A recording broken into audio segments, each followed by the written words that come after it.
Hello guys, this is Modest Major here, bringing you some commentary over the Battle Royale finals.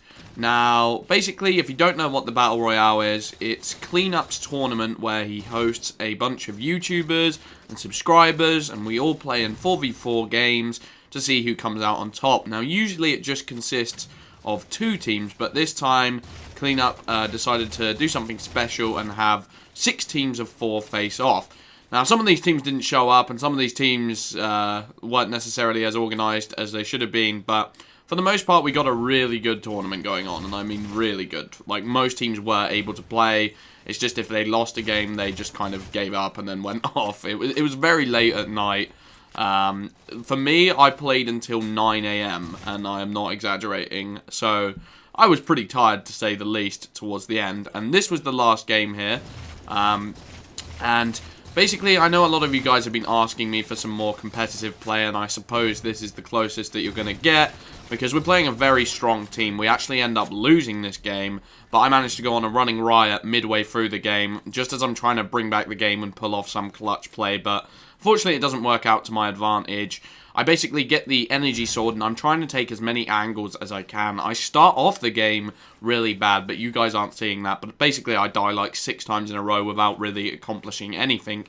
And when that happens, you really have to place the blame upon yourself. If you start placing, blame on elements of the game, like, oh man, the connection isn't quite where it should be. Oh man, I swear I 4-shotted that guy, this game's out to get me. That will not help you, that will not cause you to improve. It's something that BBK Dragoons often brought up in his videos, the idea of placing the blame squarely upon yourself, even if subconsciously you know that it's not. But if you blame yourself for these mistakes, all you can do is hope to improve.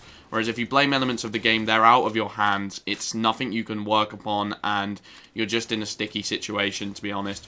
So, basically I had a terrible start to this game, and when I get angry at a game, I tend to go off because, I criticize myself, and I'm really, really frustrated with myself, and it causes me to, fix my mistakes. And basically this time is just trying to go a different way to what my team's going, because we get into this position where we're always, facing them head on, but they've got the power position, they've got top purple, they've got top gold.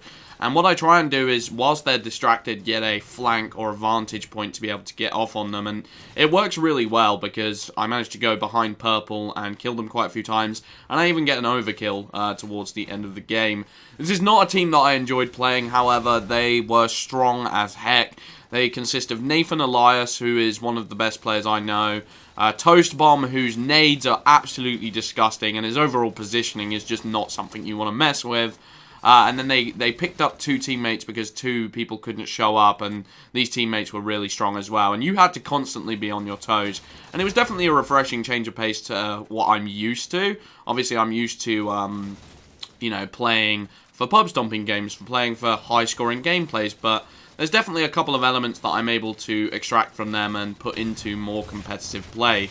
Staying on streaks is definitely a strong point, because that just helps us not gain as many deaths, and it means that we're able to stage some sort of a comeback. I think they were winning by around 20 points at one point, and it was pretty much hopeless for us to even try, which is a shame, because in the games before this, we actually did really well. We didn't drop a game to any other team. It was just this team. We dropped a game twice to them, got sent into losers brackets, then we won losers brackets finals, and came back into the tournament, and then lost again. It was a little bit depressing, but man, the amount of fun I had tonight was just absolutely ridiculous. It was amazing, like, even better than the first Battle Royale.